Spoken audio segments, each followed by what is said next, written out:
Hello friends, this is Dimple Titra and you are welcome in new episode of स्वीकृति।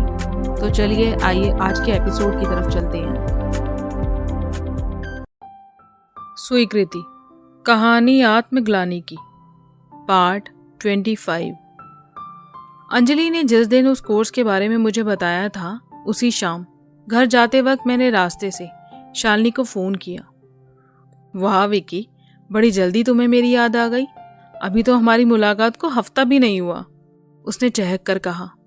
मैं तुम्हें भूला ही कब था, मैंने भी हंसकर जवाब दिया।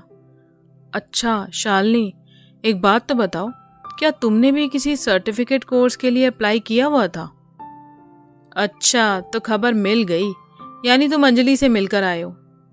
नहीं, आज मिला नहीं, उसने फ़ोन पर बताया है। बताओ, क्या मैंने ठीक सुना है? हाँ, मैंने भी अप्लाई किया हुआ था। अच्छा, अगर ऐसा है तो मैं तुमसे अभी के अभी मिलना चाहता हूँ, मैंने हड़बड़ाकर कहा। अभी? वो हैरानी में थोड़ा आवाज़ ऊंची करके बोली। पर यूँ अचानक क्यों? क्यों का जवाब नहीं है, बस तुम मिल लो। पर विक्की, अभी रात के 8 बज रहे हैं, मैं इस वक्त कहीं दूर तुमसे मिलने नहीं आ सकती। तो कोई बात नहीं, मैं आता हूँ ना, तुम्हारी कॉलोनी के पिछले गेट पर। अगर किसी ने देख लिया तो? अरे कोई नहीं देखेगा, मैं गाड़ी वहीं एक तरफ पेड़ों के झुरमुट में खड़ी कर दूंगा, तुम झट से गाड़ी में बैठ जाना। अंधेरे में कौन देखेगा यार। अच्छा ठीक है, उसने अनमने ढंग से कहा। करीब 8:20 पर मैं शालिनी की कॉलोनी के पिछले गेट पर पहुंच गया। उसकी कॉलोनी के पिछले गेट वाली सड़क काफी सुनसान थी। नवंबर के उन आखिरी दिनों में शाम की हवा में एक सिरन पैदा हो गई थी। दूर तक उस सड़क पर कोई नहीं दिख रहा था। रोशनी सिर्फ कॉलोनी के गेट के कुछ मीटर तक ही सिमट रही थी। पूरी सड़क ओझल अंधेरे में डूबी थी, जो मेरे और शालिनी के लिए अच्छी बात थी। मैंने एहतियातन गाड़ी एक तरफ घने पेड़ों के बीच खड़ी कर दी, जिस वजह से गाड़ी पर फौरन नजर पड़ पाना थोड़ा मुश्किल था। मैं कार के अंदर बैठा रहा और शालिनी के बाहर आने का इंतजार करने लगा। कुछ देर बाद शालिनी काले रंग के लोअर और आसमानी रंग की टी-शर्ट पहने गेट से बाहर आती हुई दिखाई दी। गेट से बाहर आते ही शालिनी नजर दौड़ाकर यहाँ वहाँ मेरी गाड़ी ढूंढने की कोशिश कर रही थी। उसकी मदद के तौर पर मैंने एक बार कुछ सेकंड्स के लिए अपनी गाड़ी की हेडलाइट जला दी और फिर वो फौरन मेरी गाड़ी की तरफ ही चल पड़ी। उसने फटाफट गाड़ी का दरवाजा खोला और धम से बंद करके सीट पर बैठ गई। आखिर मैं पहुंच ही गई। मैंने पानी की एक बोतल उसकी तरफ बढ़ा दी। मौसम ठंडा है, पर घबराहट में गला सूख गया, उसने कहते हुए बोतल का ढक्कन खोला। पानी का एक घूंट पीने के बाद, वैसे विकी, तुम अचानक मिलने क्यों चले आए? उसने बोतल का ढक्कन बंद करते हुए कहा। मुझे तुमसे आज कुछ ज़रूरी बातें करनी है, जो फ़ोन पर कह पाना संभव नहीं था। अच्छा, ऐसा क्या है, बोलो। देखो शालिनी, मुझे आज ये कहते हुए बिल्कुल भी झिझक नहीं लग रही कि मैं तुम्हें काफ़ी पसंद करने लगा हूँ, पर इसका कोई फ़ायदा नहीं, वो बीच में टपक कर बोली। यार, पहले मेरी पूरी बात तो सुन लो। अच्छा बोलो। शालिनी, जब मैं अंजलि से मिला था तब मैं उन्हीं दिनों कनाडा से वापस आया था। वहाँ की चकाचौंध भरी जिंदगी के बाद मुझे अंजलि की सादगी काफ़ी भा गई थी, जिस वजह से उस वक्त जल्दबाजी में मैं अपना दिल उसे दे बैठा। मगर आज 2.5 साल के रिश्ते के बाद मुझे अब उसकी वही सादगी काफ़ी बोर करने लगी है। जबकि मैंने तुम्हें जब भी देखा तो मेरे दिल को अजब ताजगी सी महसूस हुई। तुम्हें देखकर हमेशा मुझे अपने अंदर एक स्फूर्ति और नयापन महसूस होता है। वहीं अब जब अंजलि से मिलता हूँ तो सब कुछ सुस्त और बेरंग लगता है।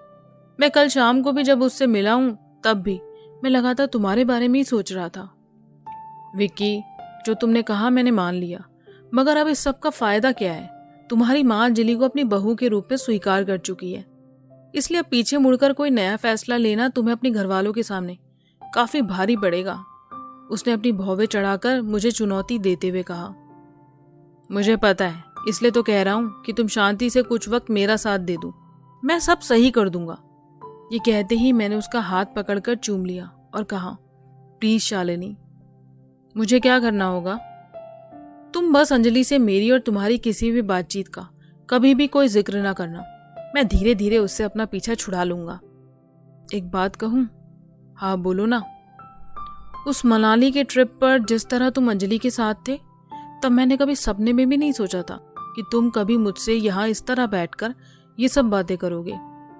देखो शालिनी, कौन किसको कहाँ पसंद आ जाए ये कहा नहीं जा सकता। ये तो किस्मत है, कहीं भी ले जा सकती है। विकी, मैं भी तुम्हें दिल से बहुत पसंद करती हूँ। उसके इतना कहते ही मैंने अपनी जैकेट की जेब से एक गुलाब निकालकर उसे दे दिया। मैं वो गुलाब यही सोचकर ले गया था कि अगर वह मेरी बात पर राजी हो गई तो उसे खुश करने के लिए दे दूंगा। उस गुलाब को देखकर वह उमूमन हर लड़की की तरह चहक गई। आई लव यू शालिनी, तुम मुझे ऐसे अच्छी लगती हो। इतना कहकर मैंने उसके बंधे हुए बालों को अपने हाथों से खोलकर उसके कंधों पर फैला दिया। विक्की, कोई देख लेगा, वो हल्की आवाज में बोली। कोई नहीं देखेगा। जब मैं ठीक से तुम्हें ही नहीं देख पा रहा तो कोई और क्या देख पाएगा। फिर भी डर के मारे उसने गर्दन घुमाकर चारों तरफ नजर दौड़ाई कि आसपास कोई है तो नहीं, मगर जैसा कि पहले ही बताया कि वहां कोई नहीं था। पेड़ों के बीच से सिर्फ झींगुर के झी झी करने की आवाज आ रही थी। दूसरी ओर हवा से पीपल के बड़े बड़े पत्ते भी अपनी साए साए की आवाज से माहौल को और ज्यादा रूहानी बना रहे थे। शालिनी, मैंने अभी जो कहा उसका कोई जवाब है तुम्हारे पास? हाँ, आई लव यू टू। जिस तरह से तुमने संदीप के मामले में मेरी मदद की, तब से ही मैं मन ही मन तुम्हें चाहने लगी थी। पर अब जब सामने से तुम्हारा भी यही इरादा है तो मैं पीछे नहीं हटूंगी। उसकी इस हाँ के बाद मैंने उसे अपने सीने से लगा लिया और उसके चेहरे को चूमने लगा। जब मैं चूमते चूमते उसकी ठोड़ी तक पहुंचा, उसकी सांसें तेज हो चुकी थी। अगले ही पल मेरे होठ उसके होठों पर थे। बहुत देर तक हम उसी अवस्था में बने रहे। अच्छा विकी, अब मुझे जाना चाहिए, उसने खुद को पीछे हटाते हुए अपने बालों को संवारते हुए कहा। मत जाओ, शादी कर लो, हमेशा के लिए रुक जाऊंगी, उसने मुस्कुराकर कहा।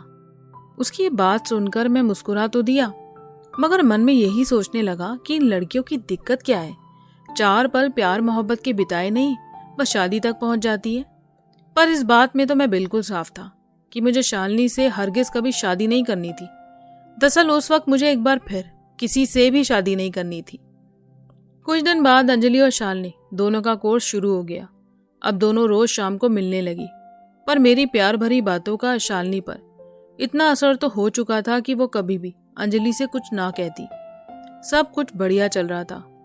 वहां अंजलि और मेरी माँ के बीच काफी नजदीकी आ चुकी थी, जिसके चलते उसका जब मन करता वो मेरे घर पहुंच जाती।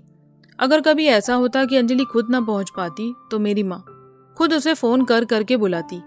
उनकी बढ़ती नजदीकी से मुझे इतना तो समझ आ रहा था कि अब अंजलि से शादी के फैसले को टालना आसान नहीं था। शालिनी के मेरे जीवन में आने के बाद मेरी दिनचर्या में थोड़ा बदलाव आना तो लाजमी था।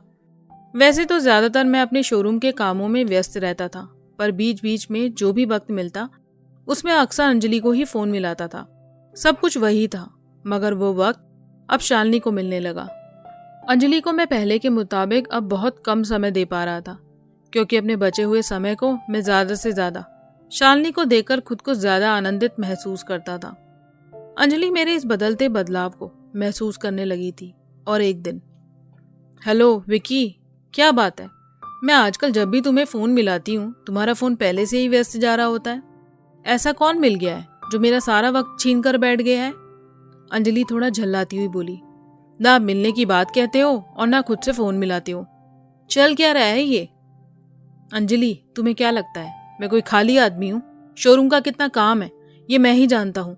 ऊपर से माँ भी घर का कोई ना कोई काम बता देती है। और रही फोन व्यस्त जाने की बात, तो क्लाइंट्स के फोन आते हैं तो बात तो करनी ही पड़ेगी। पर विकी, ये शोरूम, ये घर, सब कुछ पहले भी तो था, मगर तुम तब भी मुझे कितना सारा वक्त देते थे। पर अब तो तुम्हारे पास मेरे लिए 2 पल भी नहीं निकल रहे। ऐसी कोई बात नहीं है, ये तुम्हारे मन का वहम है। यार, मुझे पैसा कमाना है, जिंदगी पैसे से चलती है, ना कि सिर्फ प्यार मोहब्बत से।